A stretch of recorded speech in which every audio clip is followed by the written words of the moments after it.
আসসালামু আলাইকুম। আজ আপনাদের জন্য নিয়ে এলাম মজাদার অরেঞ্জ কেক। তাও আবার তৈরি করছি এক ডিম দিয়ে। প্রথমে একটি মালটার খোসাগুলো একটি গ্রেটার দিয়ে গ্রেট করে নিচ্ছি। একটি চালনিতে 1/3 কাপ ময়দা, হাফ চা চামচ বেকিং পাউডার, 1/4 চা চামচ বেকিং সোডা, হাফ টেবিল চামচ কর্নফ্লাওয়ার নিয়ে ভালো করে চেলে নিচ্ছি। একবার চালা হয়ে গেলে সেকেন্ড টাইম আবার চেলে নেব। সেকেন্ড টাইম চালা হয়ে গেলে একটি স্প্যাচুলার সাহায্যে সব মিক্সারগুলো মিক্স করে একটি সাইডে রেখে দেব। এখনও যারা আমাদের চ্যানেলটি সাবস্ক্রাইব করেননি প্লিজ সাবস্ক্রাইব করে দিবেন আর পাশে থাকা বেল আইকনটি প্রেস করে দিবেন। আর যারা ফেসবুক থেকে দেখছেন তারা প্লিজ ফলো শেয়ার করে দিতে পারেন আপনজনের সাথে। শুকনো একটি পাত্রে একটি ডিম ভেঙে নিয়ে নেব।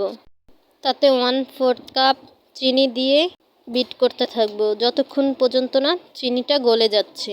আমি এখানে ফাস্ট করে দিয়েছি।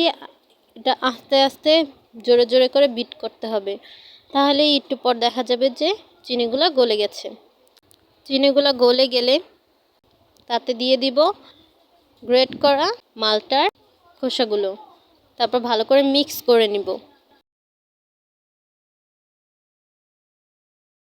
তারপর দিয়ে দিব 1 টেবিল চামচ সয়াবিন তেল। তারপর ভালো করে মিক্স করে নেব। মিক্স করা হয়ে গেলে এখানে আমি অল্প অল্প করে শুকনো উপকরণগুলো দিয়ে মিক্স করতে থাকব, যাতে করে কোনো লাম্পস না পড়ে। একসাথে দেওয়ার ফলে লাম্পস পড়ার সম্ভাবনা থাকে, তার জন্য অল্প অল্প দিয়ে মিক্স করে নেব। তারপর এখানে আমি 1 ফোঁটা অরেঞ্জ ইমালশন, 1 ফোঁটা অরেঞ্জ কালার দিয়েছি। তারপর ভালো করে মিক্স করে নিয়ে নেব।